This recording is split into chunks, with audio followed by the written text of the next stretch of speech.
World of library and information science YouTube channel में आप सभी का हार्दिक स्वागत है। मैं संतोष कुमार कोरी। हम पिछले वीडियोस में कैटलॉगिंग के 1 से 50 तक के क्वेश्चंस को सॉल्व कर चुके थे। हम उससे आगे अब चूँकि 61 से जो हमारे नेक्स्ट 50 क्वेश्चंस हैं उनको सॉल्व करेंगे। हमारे इस यूट्यूब चैनल को आप सब्सक्राइब कीजिए, लाइक कीजिए और अच्छा लगे तो शेयर भी कीजिए। सब्सक्राइब कीजिए ताकि कोई भी हमारा नया वीडियोज़ अपलोड होता तो आपको ऑटोमेटिकली वो अपडेशन आपको प्राप्त होती रहे। और हम जानते हैं कि केवी की एग्ज़ाम की डेट्स अनाउंस हो गई हैं, डीएसएसबी की भी एग्ज़ाम्स की डेट अनाउंस हो गई हैं और संभवतः हमारे एमपी सेट की भी एग्ज़ाम की डेट अनाउंस होने वाली है। तो इसीलिए हमारे इस यूट्यूब चैनल्स के माध्यम से आप स्टडी कर सकते हैं, क्योंकि हम उन्हीं क्वेश्चंस को यहाँ पे हम सॉल्व कर रहे हैं जो मोस्टली पूछे जा रहे हैं और पूछे जाएंगे। तो हम देखते हैं कैटलॉगिंग, चूँकि नेट में भी आती हैं कैटलॉगिंग, बेसिक पार्ट हमारा सब्जेक्ट्स है, तो हम उन्हीं क्वेश्चंस को सॉल्व करेंगे जो मुख्यतः आपके क्वेश्चंस एग्जाम से पेपर में आ सकते हैं। हम देखते हैं 61 question. The term used by Dr. S.R. Ranganathan prenatal cataloguing in the year. जो प्रीनेटल कैटलॉगिंग है उसकी वो कब किस ईयर में डॉक्टर एस आर रंगनाथन जी ने दिया था। तो हम जानते हैं कि डॉक्टर एस आर रंगनाथन ने प्रीनेटल कैटलॉगिंग जो टर्म है वह दिया था 1948 में। 1948 इसका सही आंसर है। प्री नेटल कैटलॉगिंग से तात्पर्य यह होता है कि जब किताब छपती है, किताब प्रेस में रहती है, तो उसके पहले ही हम उसकी कैटलॉगिंग कर लेते हैं, तो वो कहलाता है प्री नेटल कैटलॉगिंग। तो इस टर्म को डॉक्टर एस आर रंगनाथन ने 1948 में दिया था। नेक्स्ट क्वेश्चन हम बात करें 62। Rules for dictionary catalogue was first published by CA. Cutter in a year. तो सी.ए. कटर के द्वारा जो रूल्स फॉर डिक्शनरी कैटलॉग दिया है वह किस ईयर में पब्लिश हुआ था। तो वो हुआ था 1876 में। तो इसका सी आंसर सही है। नेक्स्ट क्वेश्चन हम 63 की बात करते हैं। Panizzi code was first publish in the year. Very important question हैं ये, कई बार पूछे भी गए हैं। 63 में पनीजी कोड जो फर्स्ट पब्लिश हुआ था वह किस सन में पब्लिश हुआ था। तो वो पब्लिश हुआ था 1841 में। इसका ए आंसर सही है। नेक्स्ट क्वेश्चन हम बात करते हैं 64 की। तो 64 में हम देखते हैं Anglo American catalogue code ACCR was first published in the year. AACR का जो प्रथम प्रकाशन है वो किस सन में हुआ था। तो वो हुआ था 1908 में। 64 का डी आंसर सही है। नेक्स्ट हम देखते हैं 65 की तरफ। Classified catalogue code was first published in the year. Classified catalogue code है उसका प्रथम प्रकाशन किस सन में हुआ था। तो उसका प्रथम प्रकाशन हुआ था 1934 में। सी आंसर इसका सही है। नेक्स्ट 66 की बात करते हैं। तो AACR1 was first published in the year. AACR1 का प्रथम प्रकाशन किस वर्ष हुआ था। 66 क्वेश्चन की हम बात कर रहे हैं, तो यह हुआ था 1967 में। सी इसका आंसर सही है। नेक्स्ट क्वेश्चन हम 67 की बात करते हैं। तो देखते हैं AACR2 वाज फर्स्ट पब्लिश्ड। तो AACR2 का प्रथम प्रकाशन कब हुआ था। तो इसका प्रथम प्रकाशन हुआ था 1978 में। नेक्स्ट 68 की बात करते हैं। According to ACCR2 if a book is written by 3 author and edited by another person so then main entry will be enter under। जब किसी किताब के 3 ऑथर होते हैं और उसका एडिटर भी दिया हुआ होता है, तो हम उसकी एंट्री ACCR2 के अनुसार किस प्रकार करेंगे। तो उसकी हम एंट्री जो करेंगे वो मेन एंट्री करेंगे फर्स्ट ऑथर से इसकी हम मेन एंट्री करेंगे। इसका राइट आंसर है ए। नेक्स्ट 69 क्वेश्चन की तरफ हम आगे बढ़ते हुए देखते हैं। According to AACR2 if a book is written by 4 author and edited by another person, so then the main entry will be enter under। तो यहाँ पे भी क्वेश्चन है कि जहाँ जब किसी किताब के 4 ऑथर हैं और एक एडिटर भी है, तो AACR 2 के अनुसार हम उसकी एंट्री किस प्रकार, मेन एंट्री किस प्रकार करेंगे। तो इसकी एंट्री हम करेंगे टाइटल से, तो सी इसका आंसर सही है। 70 क्वेश्चन की हम बात करते हैं। If a book is written by 2 author and principal author is not mention, then the main entry will be enter under. जब किसी किताब के 2 ऑथर दिए हुए हैं परंतु उसमें से हमें समझ में नहीं आ रहा है कि इसमें से प्रथम ऑथर कौन सा है, तो हम उसकी मैन एंट्री किसके माध्यम से करेंगे, तो इसकी मैन एंट्री हम करेंगे फर्स्ट ऑथर के नाम से, जो प्रथम दिया हुआ है उसी के नाम से हम इसकी एंट्री करेंगे। 71 क्वेश्चन की तरफ हम आगे बढ़ते हैं और देखते हैं। According to AACR 2, if a book is edited by 2 editor and principal editor is mentioned, then the main entry will be enter under। जब किसी किताब के 2 एडिटर हैं और इसमें मेंशन है कि किस इसका प्रिंसिपल एडिटर कौन है, तो हम इसकी एंट्री AACR 2 के अनुसार किस प्रकार करेंगे मैन एंट्री। तो इसका सही आंसर है टाइटल, टाइटल से हम उसकी एंट्री करेंगे। C is a right answer. 72 question की तरफ हम आगे बढ़ते देखते हैं। If a book is written by 1 author and edited by one another person, then according to AACR 2 the main entry will be enter under। जब किसी किताब का एक ऑथर है और एक एडिटर है, तो हम उस किताब की एंट्री अकॉर्डिंग टू AACR 2 के अनुसार मैन एंट्री किस प्रकार करेंगे, तो इसकी हम मैन एंट्री जो है ऑथर से करेंगे। ए इसका आंसर सही है। नेक्स्ट क्वेश्चन 73 की बात करते हैं। In physical description area of AACR 2 for a book size is proceed bye. जो फिजिकल डिस्क्रिप्शन एरिया जो होता है कैटलॉग कार्ड में, तो उसमें बुक साइज, बुक की साइज दी अगर दी है तो हम उसको किस मार्क से उसकी हम एंट्री करते हैं, तो उसके लिए हम यहाँ पे सेमी कॉलन का इस्तेमाल करते हैं। इसका आंसर है B is a right answer. Next question हम बात करते हैं 74 की। According to AACR 2 the accession number of documents can be written on which line of a cataloging card containing from red line। तो जो एक्सेशन नंबर है, जब किसी AACR 2 के अनुसार कैटलॉग कार्ड हम निर्माण करते हैं तो उसमें हम एक्सेशन नंबर को लिखते हैं, तो वह किस लाइन में लिखा जाता है, तो यहाँ पे हम देखते हैं वो लिखा जाता है हमारी 4th लाइन में। नेक्स्ट क्वेश्चन हम बात करते हैं 75 की।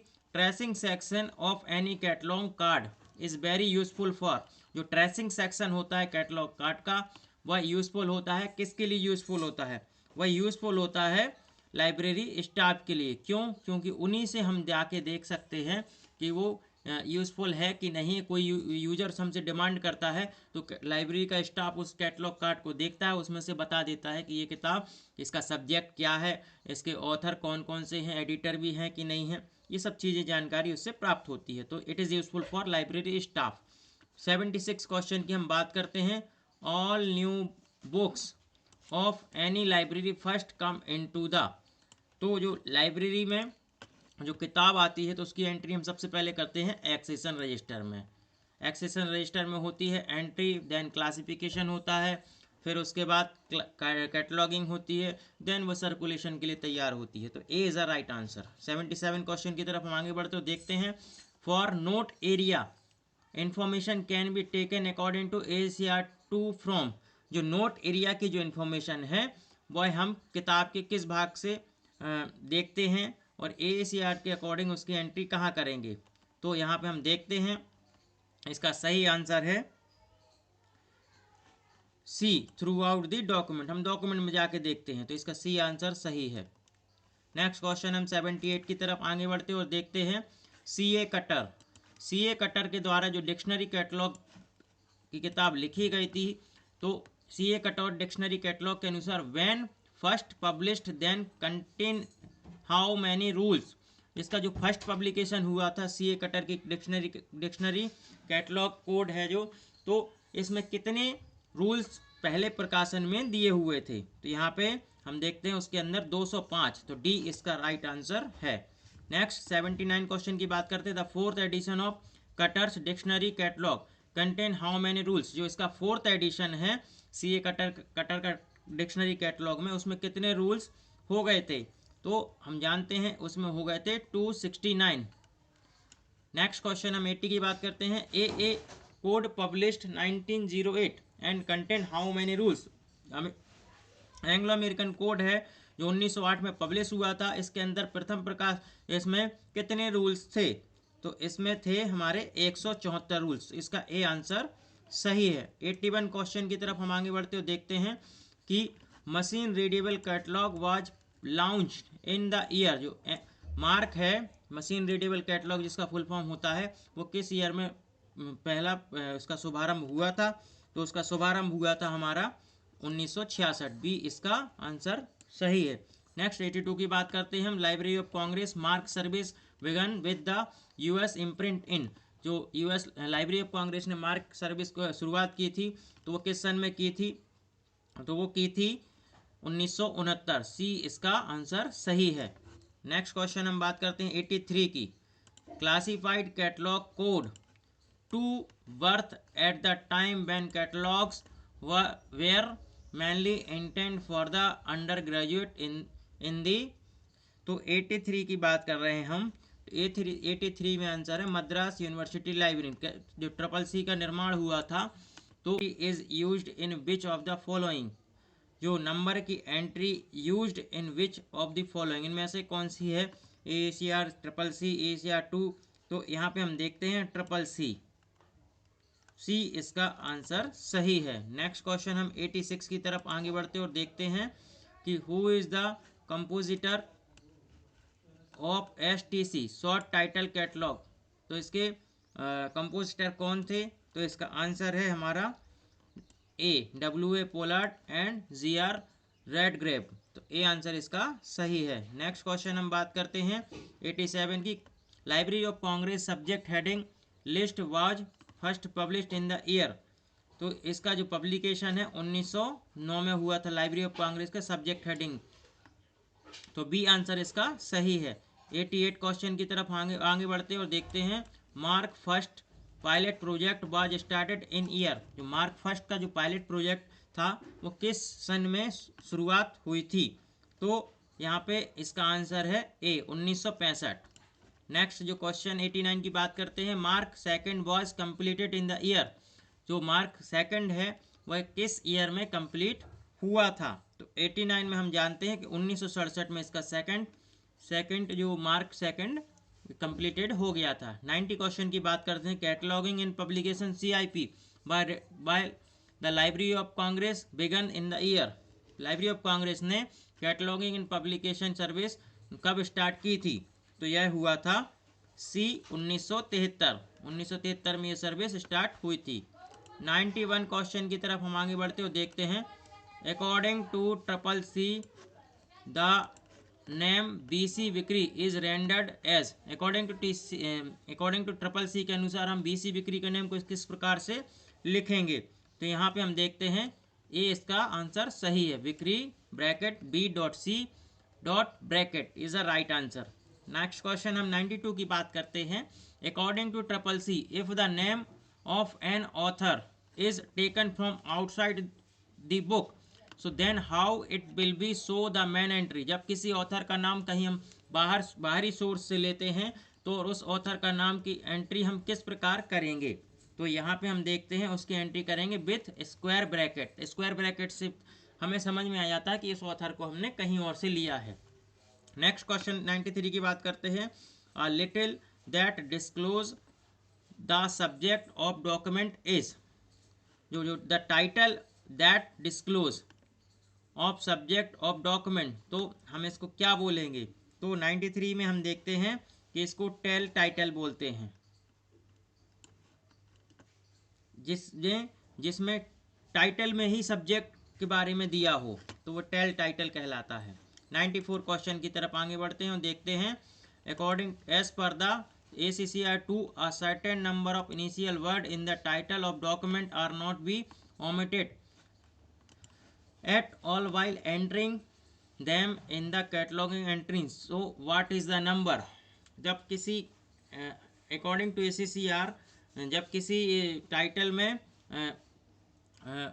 Title of the document are not be omitted, तो जिसमें टाइटल में नंबर हैं परंतु ओमिटेड नहीं है, and all while entering them in the catalogue entry, जो हमें एंट्री करनी है तो उसका हम नंबर क्या देंगे। तो यहाँ पे हम आंसर देखते हैं कि हम यहाँ पे 3 नंबर देंगे, 3 नंबर। तो A is a right answer. Next 95 की बात करते हैं। What is the indicator sign for omission of a long title according to ACCR 2। ACCR 2 के अनुसार जब किसी सब्जेक्ट या किसी किताब का टाइटल बहुत बड़ा होता है तो उसको हमें छोटा करना है, तो हम किस साइन के माध्यम से उसको छोटा प्रदर्शित करते हैं। तो 95 में हम देखते हैं उसको हम सी, इसका आंसर सही है, ट्रिपल डॉट लगा के ब्रैकेट में लिखते हैं। नेक्स्ट हम बात करते हैं 96 की। तो according to ACCR 2 how are you record the data taken from outside the prescribed source of information in the descriptive part of the cataloging entry according to ACCR 2। तो यहाँ पे हम जब किसी किताब में किसी भी कैटलॉगिंग एंट्री में डाटा कहीं अन्य सोर्स से, बाहरी सोर्स से लेते हैं तो हम उसको डिस्क्रिप्टिव पार्ट में लिखते हैं। तो हम उसकी एंट्री किस प्रकार, किस ब्रैकेट्स या किस साइन के माध्यम से करेंगे। तो इसका आंसर है A, include the square bracket. तो A is a right answer. Next question हम देखते हैं 97। According to ACCR 2 how the cataloger record information in the entry or if the place of publication is uncertain। जब किसी किताब का publisher का जो प्लेस है वो अनसर्टेन है, निश्चित नहीं है, तो हम उसको किस साइन से दर्शाते हैं कैटलॉग कार्ड में अकॉर्डिंग टू ACCR 2। तो 97 में हम देखते हैं, इसको हम दिखाते हैं question mark. Place of publication is given followed by. Next 98 की बात करते हैं। According to ACCR 2 if the place of publication is unknown then हम यूज करते हैं S.L should be written.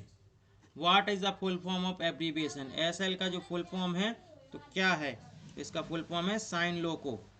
99 question की तरफ हम आगे बढ़ते हैं और देखते हैं कि what is the other name of cross reference entry in classified catalogue. Classified catalogue में जो क्रॉस रेफरेंस एंट्री उसको किसी अन्य नाम से भी हम जानते हैं, तो उसको क्या बोलते हैं, तो उसको बोलते हैं हम सब्जेक्ट एनालिटिकल। सी इसका आंसर सही है।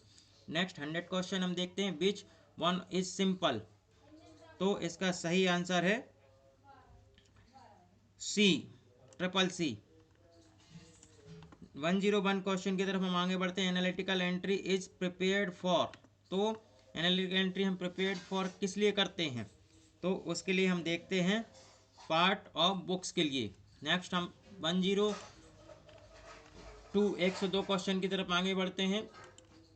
If married women include both maiden surname and the husband surname so then according to ACCR 2 entry elements will be if a woman's language is not French, कोई लैंग्वेज नहीं है, उस किसी भी एक महिला है, महिला का नाम दिया है, उसके हस्बैंड की महिला के नाम की कास्ट भी दी हुई और हस्बैंड के नाम की भी कास्ट दी हुई उसमें ऑथर में, तो हम उसकी एंट्री किस प्रकार करेंगे अकॉर्डिंग टू ACCR 2 102 क्वेश्चन में, तो हम उसके करेंगे हस्बैंड के सरनेम से।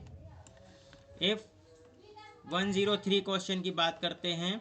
If a married women include both median and husband surname and his language of French that will be entry element according to ACCR 2। यहाँ भी सेम केस है, यहाँ पे उसकी लैंग्वेज हमें मालूम है कि वह फ्रेंच बोलती है, तो हम उसकी एंट्री कैसे करेंगे, तो हम उसकी एंट्री करेंगे हस्बैंड सरनेम से। इसका भी आंसर बी सही है। नेक्स्ट हम 104 क्वेश्चन की तरफ आगे बढ़ते हैं, देखते हैं। इफ 104 क्वेश्चन की तरफ हम आगे बढ़ते हैं, देखते हैं। If an Indian married women include both the maiden and husband surname according to ACCR 2 what will be entry element. तो हम इसकी एंट्री कैसे करेंगे जब उसके नाम और उसके हस्बैंड का सरनेम दिया हुआ है, तो उस केस में हम हस्बैंड के सरनेम से ही एंट्री करेंगे। नेक्स्ट 105 की बात करते हैं।